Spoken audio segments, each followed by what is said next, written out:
everyone, this is Martin Ross, and we're going to do a recap of using your external MIDI synthesizer or workstation into the DAW Studio One.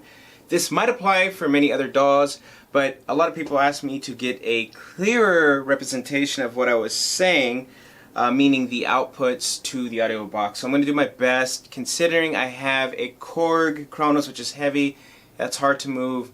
Please understand I'm doing my best to show you a visualization of what to do. So, let's get into it. Things first, I am using a MIDI controller to control my workstation slash synthesizer through Studio One, and I'm going to show you a representation of what I have hooked up to the Korg slash your synthesizer. So let me show you. Okay, so essentially in my workstation, pretend these are the stereo left and right.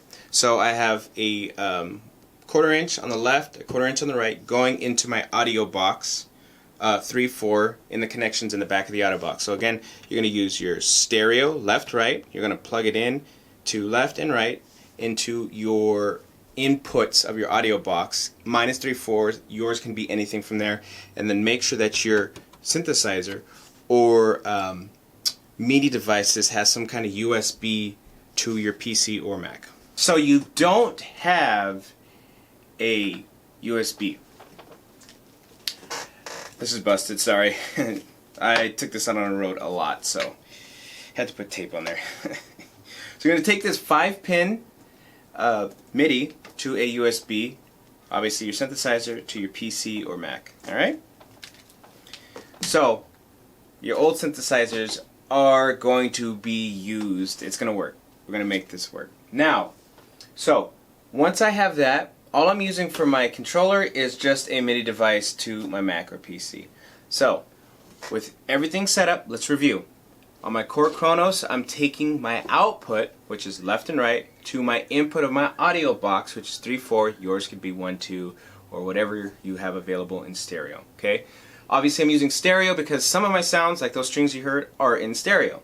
So if it's in mono, then just do it with mono. And make sure that your instrument has a USB or MIDI to USB to your PC or Mac. So, let's get to the software. Alright, so this is where people always ask the question about the software. What am I doing?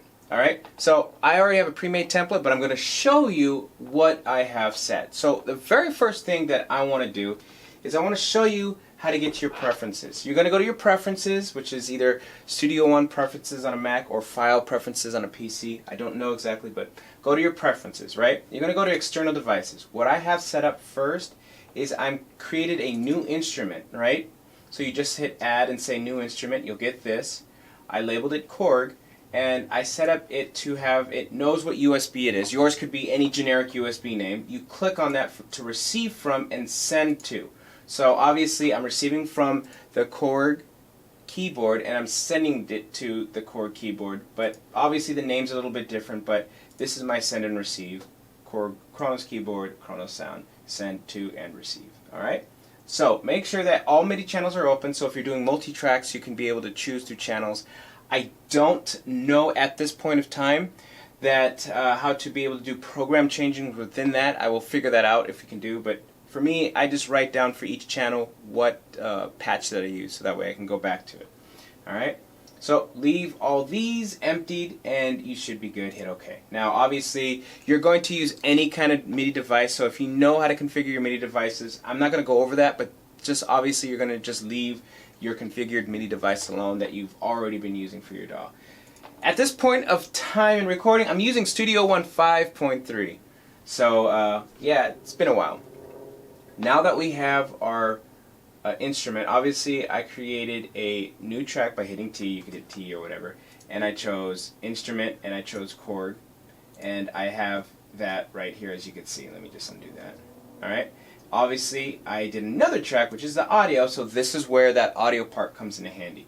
So you hit T and you're going to say instrument, you're going to say audio. That's what I did. Alright, but here's the trick. So let's go into our matrix in song setup. In my matrix, I made sure that my input from my audio box is set to left right, which I relabeled it Korg. So anytime I use left right, it knows it's pulling it from, or at least I know I'm pulling it from my Korg setup, which is in the back of my system, which is channels 3 and 4. So, to get it tested, before I even open this, I know for a fact I'm pulling sound from my MIDI controller, right? That's great. So a lot of people are saying, well, that's fine, but now how do I do the audio? Right there, as I explained to you, your audio track is now available. So you're going to do a double trigger. You're going to trigger both the MIDI track and the Korg track, and you'll see why. Here we go.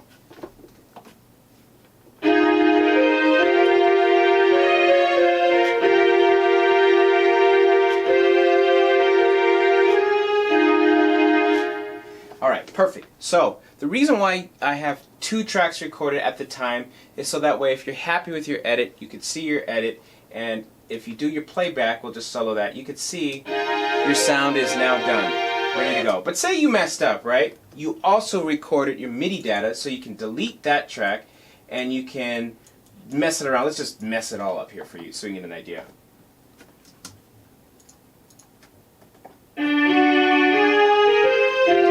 So, in the previous video I said just delete a track. Actually right click and say hide a track, so that way you can go back to that MIDI track or that audio track that you hid, so that way you can do your edits. Alright? And with that said, that is going to do it. So, let's do another review. Again, we went and we used our external keyboard.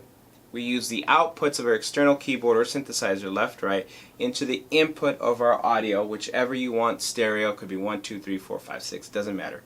And then what we did was we used a USB into our workstation or synthesizer, and we went to our PC or Mac. Now we used our MIDI controller, and we just used the MIDI controller's USB to our PC or Mac.